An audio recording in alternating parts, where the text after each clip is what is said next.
Meet the Brazilian sensation, hoping to shock Draper. Coverage. Live radio commentaries across 5 Live Sport and BBC Sounds, plus live text commentaries on the BBC Sport website and app. Cues snake outside the courts wherever João Fonseca is playing, meaning only the forward planners and most patient are rewarded. It will be the same when the 18-year-old Brazilian, who had never played a main draw Grand Slam match until this year, meets Britain's Jack Draper in the French Open third round on Saturday. Most outside of the tennis bubble have never heard of Fonseca, but the world number 65 is creating a real stir inside it. "I think everyone can see his potential in the way he plays the game," Draper said. "The stuff he can come out with is powerful, very dynamic and explosive. That's what has drawn a lot of people to him." Why Djokovic is among Fonseca's fans.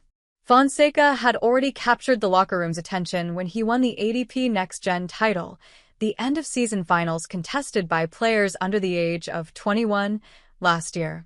A bigger breakthrough came when he stunned 8th seed Andrei Rublev at January's Australian Open on his Grand Slam debut.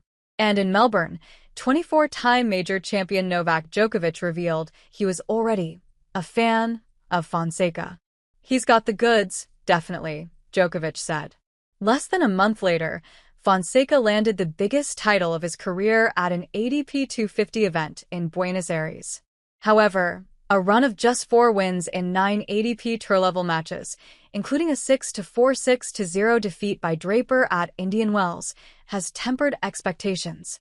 Fonseca's biggest weapon is a ferocious forehand that leaves opponents beaten and spectators gasping with excitement. While able to demonstrate his easy power from the baseline, he also shows signs of inexperience, continuing to hit aggressively instead of a more subtle approach. "When I was young, I always loved to hit winners, but sometimes the ball was going to the fence," Fonseca told BBC Sport.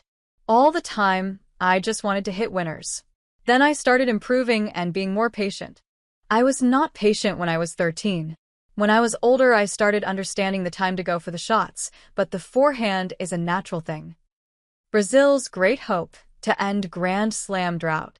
The hype is continuing to build around the youngster labeled Brazil's newest sporting superstar.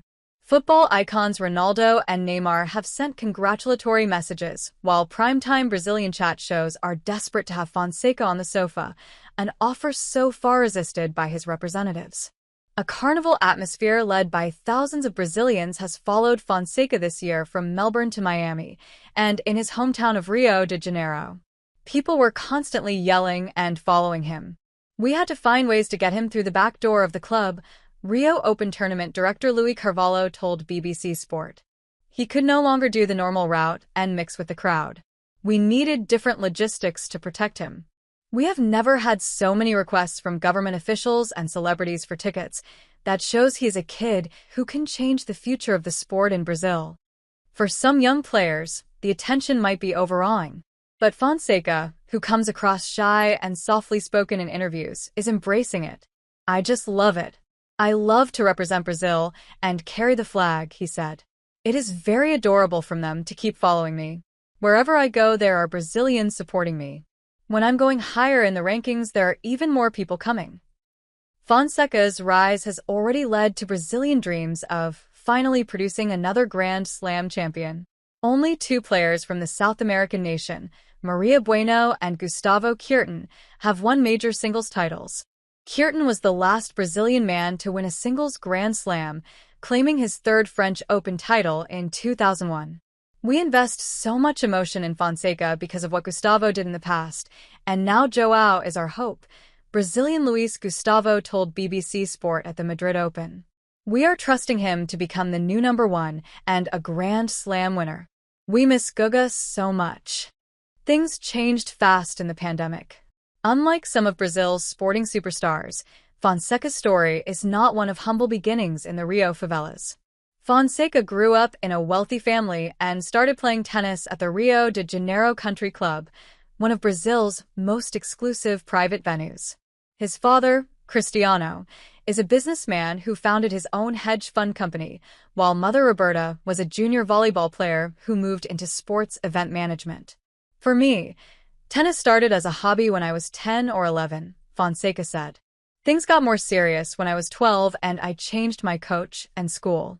I started practicing 2 times every day in the pandemic. Things changed very fast. Global sponsors began putting lucrative contracts on the table, including the sportswear brand part owned by Roger Federer, while leading agents offered their services. But Fonseca's parents have decided to guide him themselves with the help of manager Gustavo Abreu, a former colleague of Cristiano. I have a very good base with my family and the team, Fonseca added.